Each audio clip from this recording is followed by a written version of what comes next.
রাজনীতিবিদরা সংস্কার করতে পারবেন কিনা তা নিয়ে প্রশ্ন তুলেছেন অন্তর্বর্তী সরকারের পরিবেশ উপদেষ্টা সৈয়দা রিজওয়ানা হাসান। আজ শুক্রবার সকালে রাজধানীর গুলশানে শব্দ দূষণ নিয়ন্ত্রণে সচেতনতা বৃদ্ধি ও ব্যক্তিগত গাড়ি চালকদের পুনঃ প্রশিক্ষণ অনুষ্ঠান শেষে সাংবাদিকদের এক প্রশ্নের উত্তরে তিনি কথা বলেন।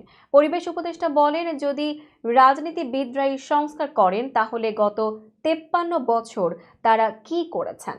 রাজনীতিবিদরাই যদি সংস্কার করতে পারেন তাহলে আমাদের দায়িত্ব নিতে হতো না। তাই প্রয়োজনীয় সংস্কার শেষে প্রধান উপদেষ্টা নির্বাচনের রোড ম্যাপ ঘোষণা করবেন। গত 5 আগস্ট ছাত্র জনতার তীব্র গণ আন্দোলনের মুখে শেখ হাসিনা সরকারের পতন হয়। এরপর গত 8 আগস্ট ডক্টর মোহাম্মদ ইউনূসের নেতৃত্বে শপথ নেয় অন্তর্বর্তী সরকার। দায়িত্ব নেওয়ার পর অন্তর্বর্তী সরকার ঘোষণা দেয় প্রয়োজনীয় সংস্কার শেষে নির্বাচনের তারিখ ঘোষণা করা হবে, তবে এর জন্য কোনো দিনক্ষণ ঘোষণা করা হয়নি। অন্যদিকে বিএনপি সহ রাজনৈতিক দলগুলোর দাবি, প্রয়োজনীয় সংস্কার শেষে যৌক্তিক সময়ের মধ্যে নির্বাচনের রোড ম্যাপ ঘোষণা করতে হবে।